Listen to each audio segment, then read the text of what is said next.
So with all that is happening in Nigeria now, is Nigeria really one? I don't think so.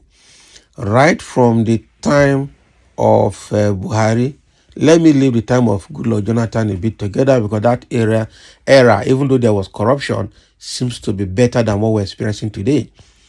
Okay, now looking at Buhari's 8 years in power, the fight was to make sure they annihilate the Igbos.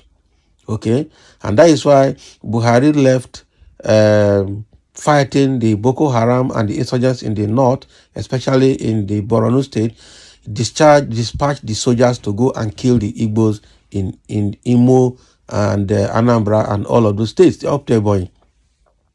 Okay, he went to US to procure a Tucano jet, okay, to fight insurgents, only to find out that he wanted to use it to clear the entire Igbo. But unfortunately for him, the US government told him he must not use the Tucano jet in the southeast. So the next thing, he packed all the Tucano jets and never used them till today. Okay, now he wanted to restore all the 451 grazing route and collecting people's farmland and supporting the Fulanis to kill people in the middle belt, in the southwest, in the southeast, and everywhere. You understand? And when the ESL rose to protect themselves against Fulani invasion, they sent soldiers to go and kill the ESN. Meanwhile, the Boko Haram held the Chibok girls and other captives in Sambisa forest for more than 8 years, almost 10 years, and the government could not, under Buhari, could not secure those girls. Okay, that is how bad Nigeria is. So at the end of the day, we found that even when the Southern soldiers were trying to put energy to see how they could clear the insurgents in the north, they found themselves being attacked by fellow northern soldiers. That is another bad part. The worst of all is that when they catch anybody that belongs to IPOB or ESN, they kill them. They execute them immediately without anything, or they go and annihilate them, like the Holy Nnamdi Kanu. Meanwhile, when they catch Boko Haram that has wreaked havoc on lives and property, they will rehabilitate them and reintegrate them back into the army. So right now, the security architecture of Nigeria is infiltrated and is compromised. And that is why the fight against insurgency cannot go anywhere. That was under Buhari. And so, rather than fighting insurgents all over the country to improve the security system of Nigeria, the Buhari government, with its cabal, took it as Igbo Hausa war.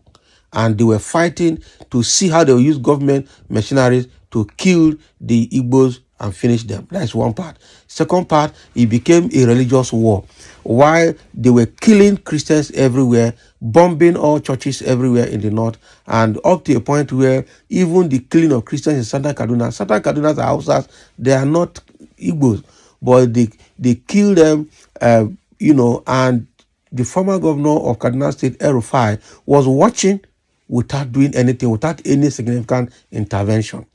And that was why at the end of their tenure, Governor Rufai was able to say that they have been able to clear Christians, and then the Muslim ticket and will continue to be okay for the next 20 years or so.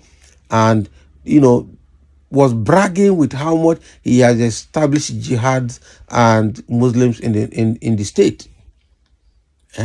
So how come the government of Buhari was very good in attacking the Igbos and attacked them to the end until he left?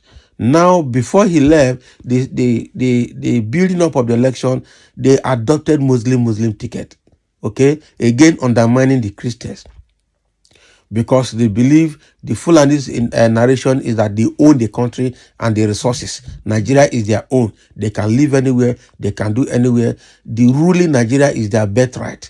All those were the narrations that were put forward by the Fulanis under Buhari. Okay, now Tinubu came in under Muslim ticket. We saw how the election went. It was rigged. It was a massacre of Igbo tribe, because they didn't want the Igbos to vote, because Obi, who was making waves, is an Igbo man. Now, Tinubu has succeeded in rigging everywhere, buying everywhere with fraudulent funds he has, and now he is in power. The issue of bullion van of 2019 during preparation for the election of 2019, nobody's talking about it again. The rigging of the election by the INEC for him, nobody's talking about it again. Now, the case is in court, up to tribunal. Tribunal adopted him because he has bought the judiciary. With all of that going together, they are still hating the Igbos.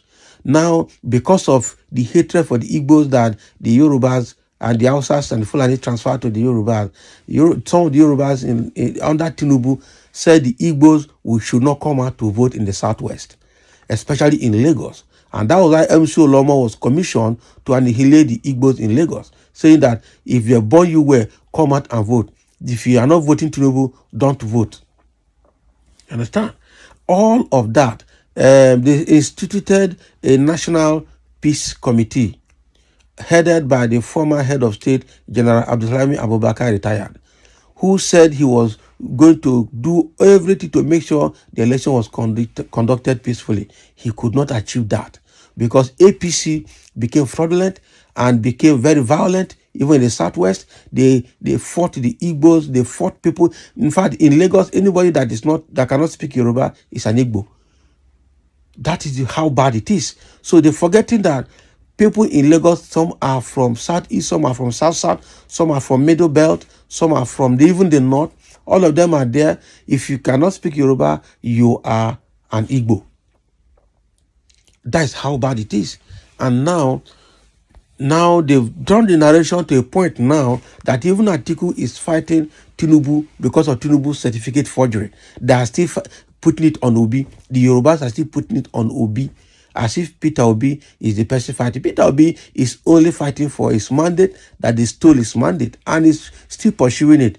Atiku went extra mile to go and root out the certificate forgery by Tinubu in the US. And right now, with all Atiku is doing, is Obi that is being blamed. The Igbos are being blamed. If you go to social media, the Yorubas are attacking the Igbos, leaving the Hausas, leaving the Fulanis, where Atiku came from, leaving Atiku himself, attacking the Igbos. Why this hatred for the Igbos in Nigeria? Now you are saying that they cannot rule Nigeria. And you are also saying you cannot let them to go their way. So which way? So you want to captivate and enslave them for life? That cannot happen. As if it's not enough, they started destroying the Igbos' property in Lagos. The governors have come out they said they are demolishing, they went to Alaba Market and said some buildings are collapsing. They started destroying properties. They went to Magodu. Most of the properties they destroyed there belong to the Igbos. There are new properties, they said they didn't meet this, they didn't meet that. Now they are shutting, what do they call it? They are shutting down this papers market at Ladipo because they are saying it is because it's an environmental issue. Have you gone to Ebute Metta? Ebute Metta is about the dirtiest place around mainland. Who has gone to Ebute Metta to see what they are doing? Even the Ebute Metta water there that flows under the Tomiland Bridge is an eyesore. Those buildings there have been there before independence and they are dead. If you go there, you will weak. But Lagos State government will not go there. All right?